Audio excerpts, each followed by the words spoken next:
Please join me in welcoming onto the stage Charlton Tess.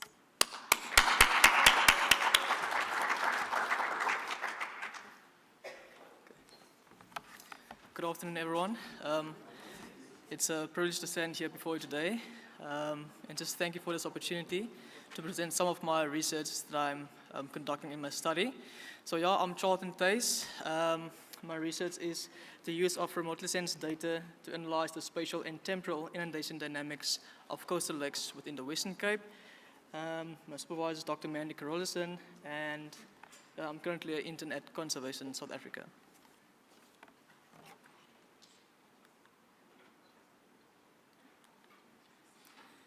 Okay, these are some of the topics that I want to cover in my speech today. So I'll just jump right into it. So some of the things that I'm trying to highlight is that Africa is a country that's facing increasing water challenges that's influenced by factors such as climate change, rapid population growth, and economic development. So in that sense, wetlands are some of the most vulnerable aquatic ecosystems that face many pressures affecting the ecological functioning. In addition, there's been a decreasing trend in the spatial extent of wetland ecosystems in South Africa that needs to be frequently examined considering continued drought periods. And then as well, to understand how the surface water chains of these aquatic ecosystems, frequent inundation monitoring is therefore critical. But however, the frequency of inundation patterns of these aquatic ecosystems, I just want to try to echo what Dr. Heidi van der Venter spoke on the first session, where he said wetlands are highly dynamic ecosystems, so their inundation changes over spatial and temporal scales. So then, using a time series analysis of remotely sensed data is one of the most important methods to monitor surface water changes of water bodies. The relevance of remote monitoring using freely available satellite images and water abstraction techniques has been widely demonstrated in providing valuable data and information, particularly when validated by high-resolution satellite data and in-situ data. So the satellite imagery that I'm using is Sentinel-2 imagery to monitor the wetland extent of my coastal lakes, which also has the potential to serve South Africa's future reporting on the Sustainable Development Goal 6.6. I've also found that few studies have classified the spatial and temporal variation of inundation periods for wetlands such as coastal lakes. And yeah. So just quickly, my aim is just to improve the knowledge and understanding of coastal wetland inundation by using remotely sensed data to assess spatial and temporal dynamics of the coastal lake surface water. And then my objectives would be firstly to assess the suitability of different classification techniques to monitor surface water, and then the results that I will be presenting will be on the spatial and temporal inundation of the coastal lakes, as well as to assess the relationship between remotely sensed data and the in-situ data. So this is my study area. For the different coastal lakes that I'm looking at, you will see there number one would be the Verlorenvlei estuarine lake. We have the Soedendalsvlei, which also has been classified as an estuarine lake. You have the Wipvlei, which is in the wetland kind of field, termed as a limnatic depression, which is inundated to a maximum extent of more than 2 meters, to a depth of greater than more than 2 meters.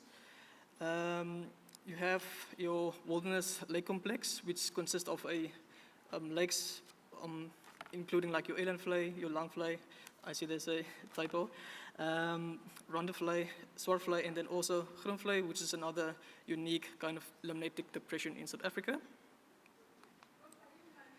So this is some of the site importance. Some of the lakes are Ramsar accredited wetlands, so they do have ecological and conservation importance.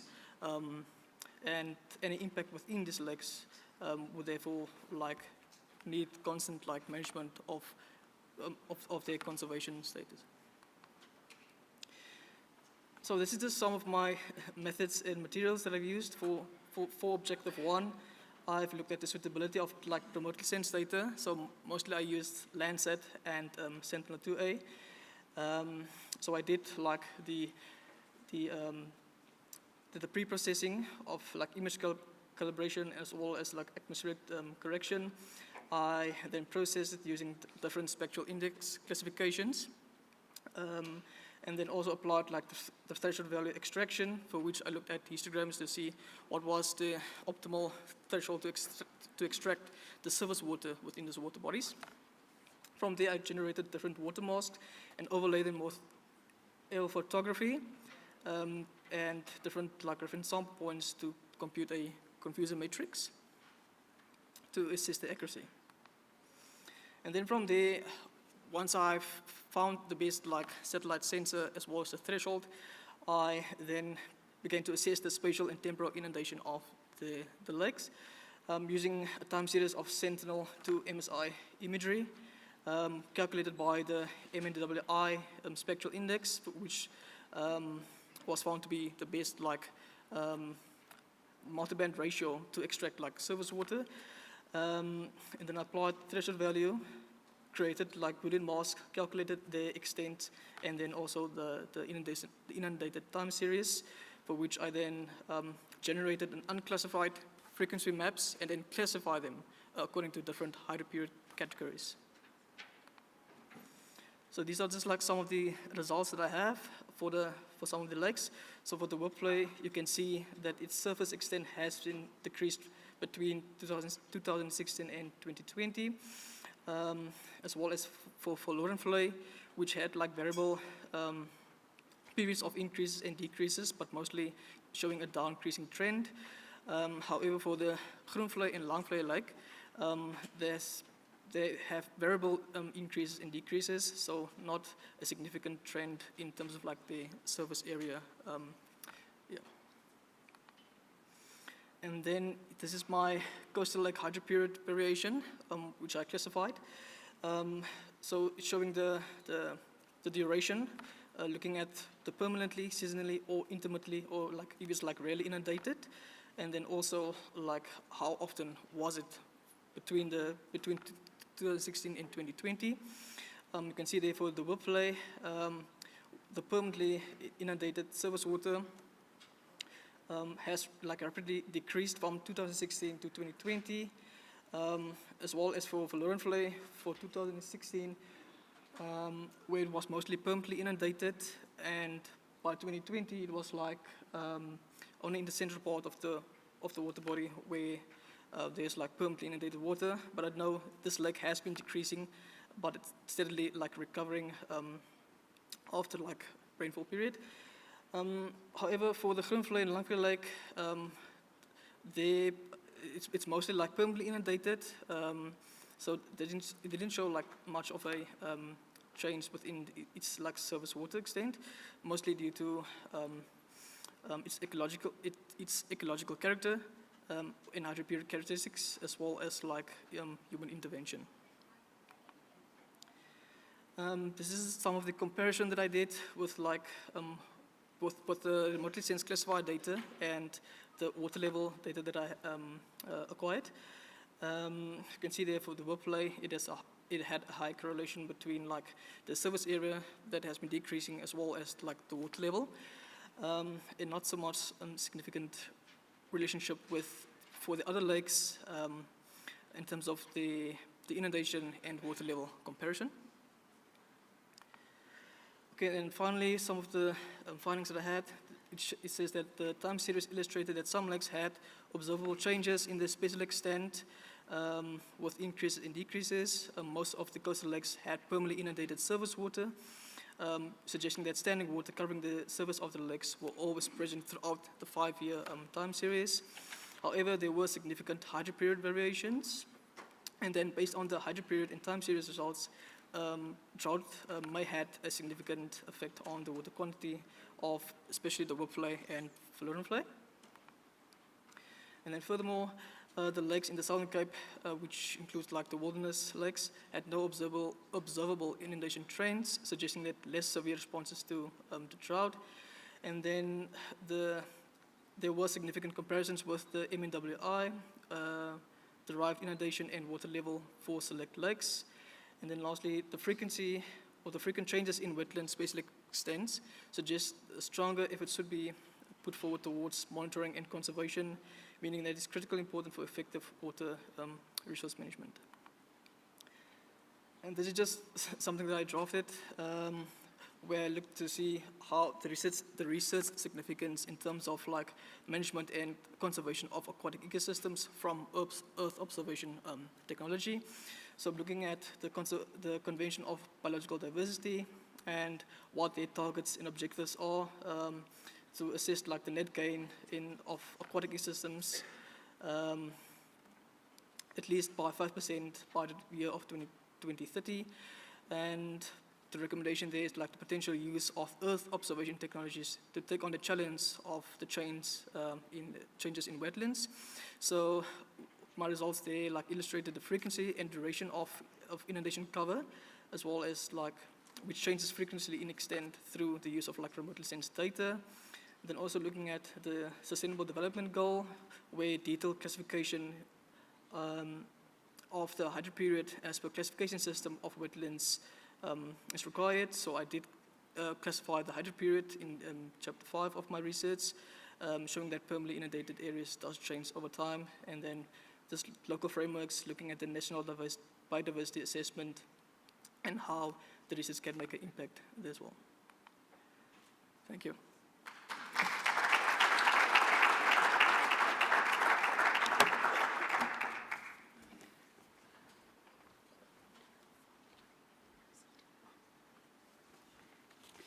Thank you so much to you, Charlton, from the University of the Western Cape, a master's student, for that presentation on the use of remotely sensed data to analyze the spatial and temporal inundation dynamics of coastal lakes in the Western Cape, South Africa. As we have been doing with all our presenters, we would like to present you with a gift. I'm hoping there's a representative from SANSA or someone who can assist us with the photography, please, for the special moment. That would be appreciated.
I will just give a summary of everything that's taken place today.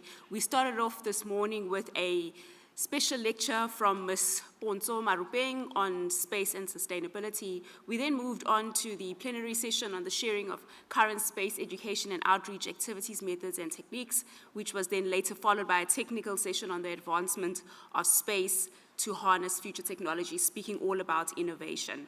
And then we just heard now from Charlton, but we need to bring everything together and to share highlights from today's conference. But let us take the picture very quickly with Charlton, and then I will introduce. Just go in front. Okay, perfect. They will take the picture, and I will introduce Advocate Lulu Makupela, Manager of NEOS, to share highlights from the 3-day conference. Over to you, Advocate.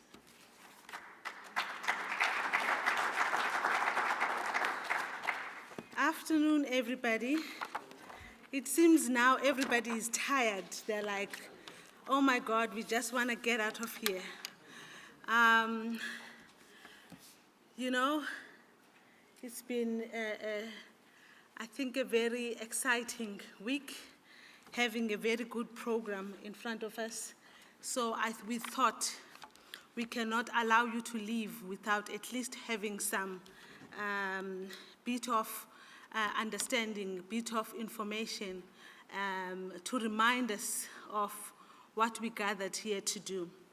So I have a few slides that we have prepared for you, and that I will just go through them quickly because we know that most of you are rushing for the airport to leave today.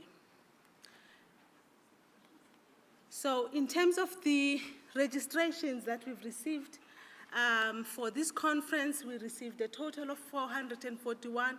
That's the time when we closed, but we've since reopened, and we've been receiving further registrations throughout the week. So that's really a significant number to show that we have a space community that is available. So we are recording the registrations because for us it's very important that we continue with our efforts to ensure that there's equality, diversity, and inclusion. So in terms of those registrations, when we looked at the participants in terms of the geographical location, you will see that the biggest percentage is from Gauteng, which is 71%, followed by the Western Cape and the rest of the other provinces. One province that is missing here is Free State, so we're hoping that we can be able to achieve that next year. So I hope you guys will help us to do that. But the entire, I think all of the 8 were represented. And what is also good and amazing is that we have 5.9, like 6% representation from people outside the country. So guys, let's just give a round of applause for that. In terms of gender, of course, we had 1% that preferred not to say, but 60% was more male, and then around 39% female. So please, again, I'm giving it to us because it's our responsibility, not mine, to get more, increase these numbers. So, but this is a very good representation as well. When we looked, of course, in terms of the generation, in terms of, the age groups that you have registered accordingly, 35%, actually, is it 45%, my God, 45%, that was youth. So that's a very, 45. So we are very soon going to be pushed out, some of us. And then, of course, we had around 38%, which is more of the middle age, and then as well as, of course, let's clap for some of us that are in there. And interestingly, we had quite a big number again, of some of the senior citizens. Maybe let me not mention it. This is important. So let me stress something here. It's important that how can I put it? We have to protect our senior citizens. They are the ones with the information. So we need them. We need them. We cannot build these capabilities without them. So any chance that we have, whether as mentors, leaders in the programs, please let's work towards that. Let's keep them. So thank you. We can see there's a number. We want to still see that number growing. Okay? So just looking now into the technical session before I'm told that I'm taking much of the time, in terms of the theme of the conference, as you remember, it was more focusing on space for inclusive growth with all those daily themes focusing on society, industry, and the future. So we had a total of 14 sessions, from the opening session to special lectures, 2 plenaries, 3 technical sessions, 2 showcasing sessions. We even had a youth session, as well as the exhibition, as we have been networking that side, and a networking session, and this session that we're having. So I think we have to also clap for that one, I think. So just a little bit of information, of course, in terms of the opening session that we had.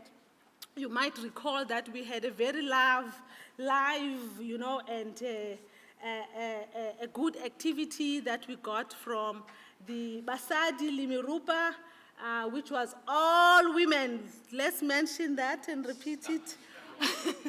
All women group that performed for us on that day.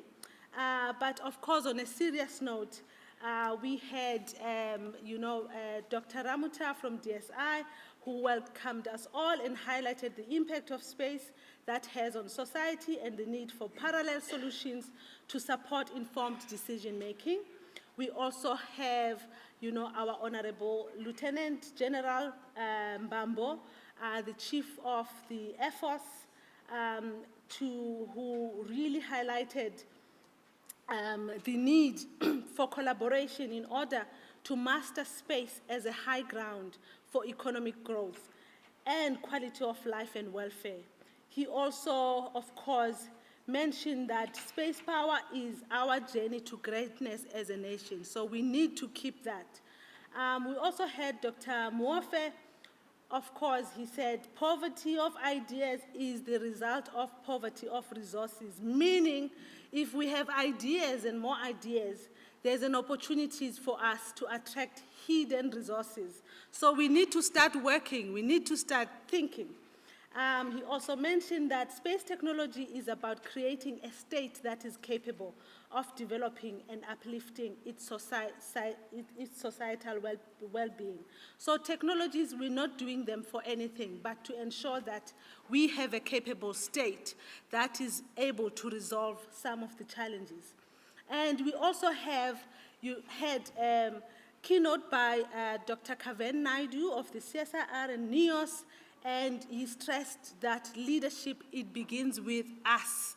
So that means all of us as leaders here, it begins with all of us, and that we are the ones that are the architect, and we need to coordinate the needs of our society.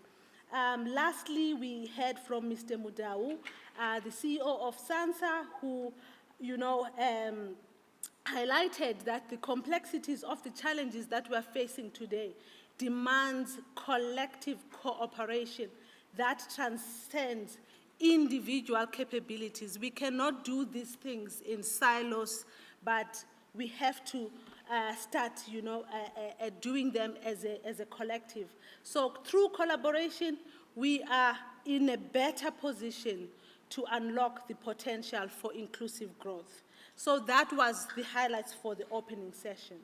So we also had 2 special lectures. One was on space and entrepreneurship, where that was delivered by Mr. Brian Dean. And in this session, in this lecture, he actually, did emphasize that we have a strong, vibrant, and resilient space industry in South Africa. What has been started, the legacy that is already here, it has now grown into many space companies that are achieving commercial successes internationally. As you have seen, we have a number of space companies here, but there are more opportunities in the market, and therefore we need, we need more players to boost the local sector. So it's important that we get as many of you and many of us, to start getting into the entrepreneurship space as well. Then we had a second lecture, which was in this morning, delivered by Ms. Ponzo Maruping, who is the managing director at Sarau, which was focusing on space and sustainability, because it's quite important that space, we keep it, for future generations. And, she stressed, of course, she stressed the importance, like she said, the space sustainability is important as it has an impact on opportunities for future space exploration and exploitation and astronomy, both radio and optical astronomy. So if we are not keeping the space sustainably, it can hamper, of course, the opportunities for our future. He also emphasized the fact that it's getting crowded in outer space because there's now more traffic that is going there. So, and encouraged that we start looking into the long-term sustainability guidelines of the United Nations of Outer Space to ensure that we incorporate them as we build our technologies into outer space. So that was that on the special lectures. And we also saw the next one was the plenaries, as we had 2 plenaries, and one was on space infrastructure and operations. And, if you remember yesterday, the industry, the private sector, of course, including SANSA, they really demonstrated the importance of the space heritage for sustenance. We have to keep our space heritage and improve on it. And, of course, also stress that the strategic partnerships are important to expand business and marketing footprints, as well as the importance of designing systems, co-designing systems that are able to address societal benefits and commercial needs as an angle to be used by entrepreneurs as well. So they also stress the importance of the human capacity development, because we need more of the people to support industry growth and transformation. The next plenary was this morning on space education methods and techniques. And in this session, there was a big highlight on the need for opportunities for the youth to get involved in space entrepreneurship. It's like I'm reading entrepreneurship everywhere. And the need for expansion of space activities to the local communities to create smart communities, as well as inclusion, which is quite important, of the space curriculum in schools, especially the STEM programs.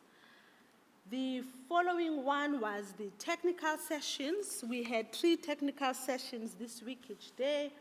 And I think on the first day, we had the one technical session that was focusing on the developments in the use of integrated applications and research for societal benefits. And this session, of course, highlighted, the use of space-based data as a tool to addressing challenges, like fire detection, food security, wheat crop, ground settlement, and so on. So they also, showed us that innovation, innovation required for remote sensing solutions. They also, I think, showcased the innovations that are required for remote sensing solutions to address the sustainable development goals. And there were examples there like AI and machine learning, which are gradually becoming the norm of analyzing remote sensing data. So the other technical session, of course, was focusing on the use cases for space innovation and services, where they showcased some of the tools, software platforms using various remote sensing data sets for a variety of applications, and you might recall some of the examples on invasive species mapping, weed detection, cattle monitoring, and water body mapping as well. And last but not least, on the technical session, we focused, the last session, technical, it focused on the advancement of space to harness future technologies. And in this session, which was actually this morning, we learned that SAR is no longer restricted for military purposes, but also for commercial civilian applications, especially through MicroStar and FleetStar. So there are many, many examples, of course, where SAR and use cases where SAR can be utilized in mining, agriculture, and the environment as well. So the other component of our program was on showcasing. We focused on showcasing some of the available, capabilities, that space capabilities that South Africa has had. So the first one was development in building space capabilities. And we learned here that there are existing capacity development programs that are supported by government and private sector to increase engineering capacity. So we learned about, we've seen the examples of the rockets by UKZN and others, the balloon test platforms of Bakar, and the CubeSats, supported by CPUT. And of course, I think there was as well a presentation on, giving us the status update on the refurbishment of the AIT facilities in Gauteng as well. So the other showcasing session was focusing on the status of frameworks and initiatives for regulation, coordination, and planning. And in this, showcasing session, we learned the importance of national coordination mechanisms to support coordination of space activities and to downscale those activities from global to local level, as we had heard from our representative from the group on Earth observations, because it is true that we can be able to, take some of these technologies internationally and be able to use them locally for our benefit. And we hope that we can get those already started very soon. Then the other one was, a biggest highlight, of a showcase of existing frameworks, legal frameworks for regulation of civil space activities by the DTI, as you had heard of the SACSAs and the Non-Proliferation Councils and the other programs. So meaning there are existing regulations there, but we also learned that there are gaps, especially in the regulations to support military activities, and that those activities, where there are gaps, they are being taken into account, and there will be future, activities, future passing of some of those legislations in the near future. And as well as initiatives, because we also addressed some of the initiatives like the Neo Frontiers and the TrickNet program of the Department of Agriculture, Land Reform, that are supporting the activities. We also, I think this is last but not least, this is the last one. We also had a youth session that was focusing on the Earth observation monitoring demonstration activity. The youth, of course, I think it gave us a sense that there are existing communities that are actually adopting Earth observations information already and platforms to provide solutions to address their own community challenges. We also learned that there are, we were presented here, with the high school learners from, I think, one of the villages in the northwest, who are also collaborating with so many other, other communities to, who are involved in EO mapping activities such as mining, crop monitoring, animal tracking, and so on. So for me, the takeaway from that is that the youth, is already engaged. We've been talking like saying we want to engage more youth and get more involved. They are already engaged, but now they want to be utilized. So how do we use them? There's an opportunity to use them so that we don't develop these tools and platforms behind the scenes and they're sitting on systems, but they're actually benefiting the communities, especially the village, the underserved communities in South Africa. Ladies and gentlemen, that is the end of my presentation.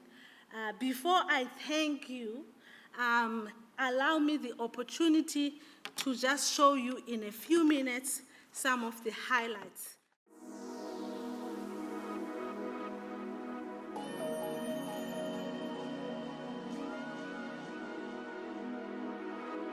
The importance of the conference really is a confirmation of the hard work that has been happening in the background, where the idea of this conference actually was conceived.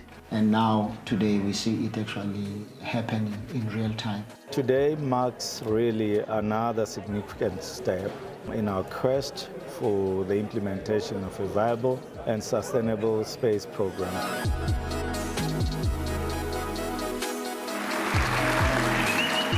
Distinguished guests, today's conference echoes these sentiments and is appropriately themed Space for Inclusive Growth, which is premised on the powerful impact space has on addressing the wicked socioeconomic environmental challenges that plague our society.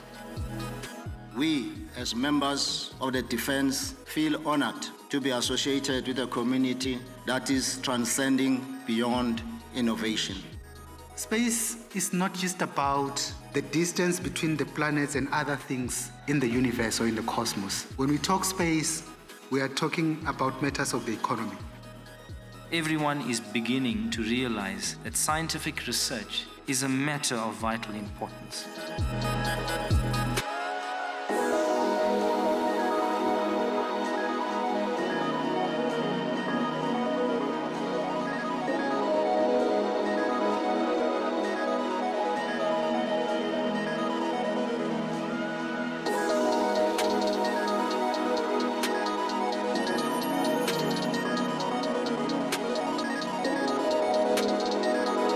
Department of Science and Innovation, we've always had a vision of rekindling the activities of space in South Africa.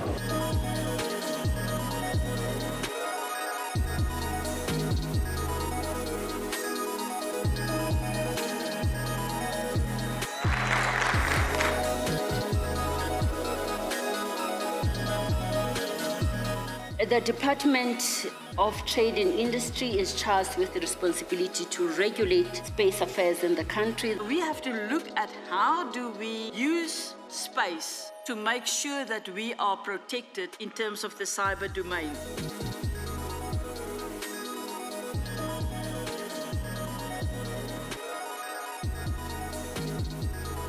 Thank you for being such a sport to attending this conference. It has been a pleasure to host you. It's been, I think, a very exciting week, having a very good program in front of us.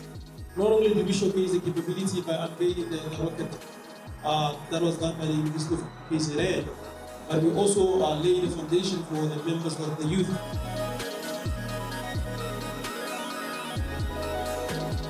I just want to thank all the organizers for this conference. They are doing such a marvelous job.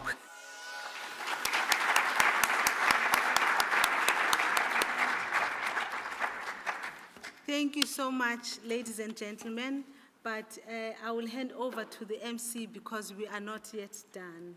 Thank you.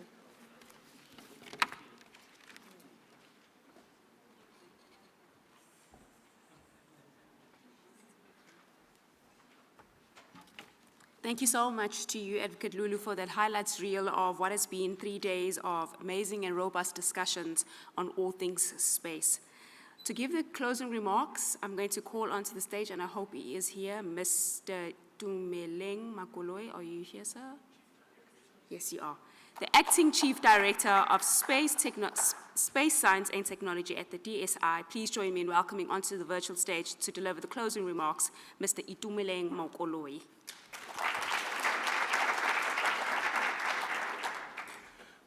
Thank you, ladies and gentlemen. Good afternoon, and I would say goodbye.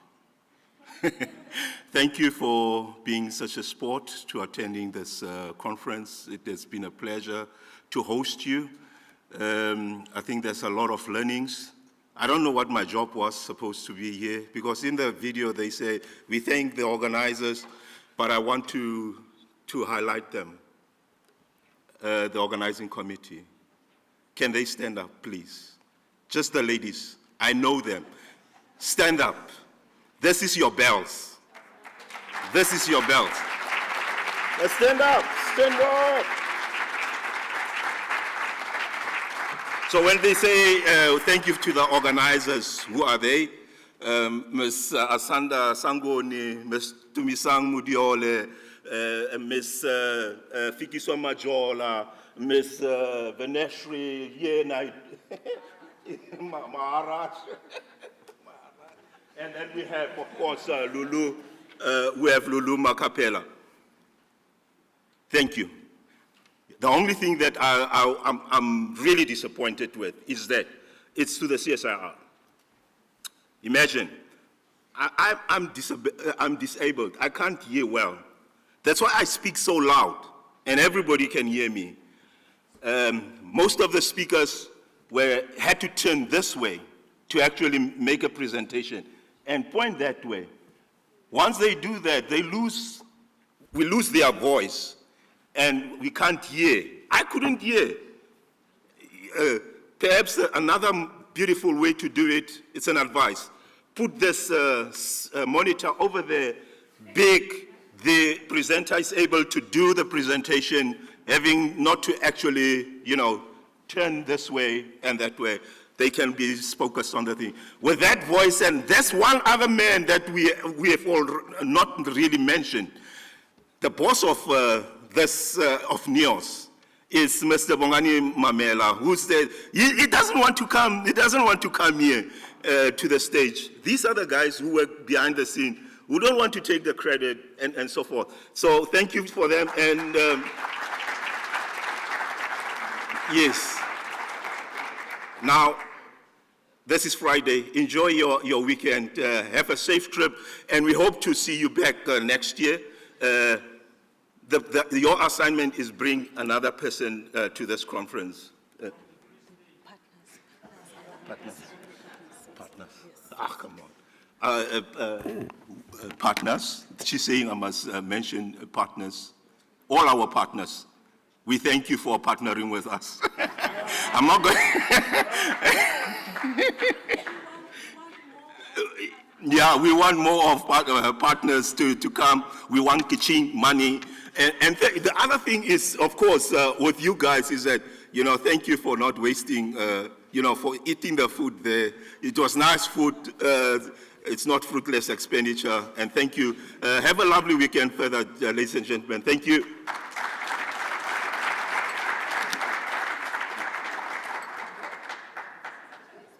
Short, sweet, and to the point, just the way we like it. Thank you so much to the speakers, to everyone, the partners, and all the people that Mr. Itumeleng mentioned. And most importantly to you, thank you so much for making these past 3 days a success.